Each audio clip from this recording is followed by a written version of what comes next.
के भने ठाउँको नाम के मणिका धाम मणिका धाम हो मणिका धाम ए और गाउँको नाम के हो पिल्लरी लास्ट गाउँ हो न यो एमटे धारापानीले जाइन्छ न गया छ तुले गया छ काम काम ठिक पुगिन्छ कति टाइम लाग्छ 1 घण्टा बढी 1 घण्टा झिका लाग्छ छिट्टो पढ्नु छ न ए अर्जुन गया छ के तुले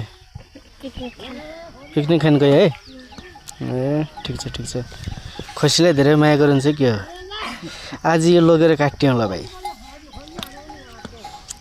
अहिले कहाँ गयो मम्मी तेरा आएन है त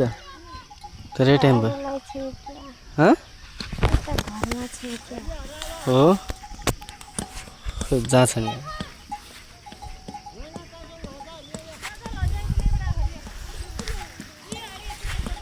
पुरा जङ्गलै जङ्गल छ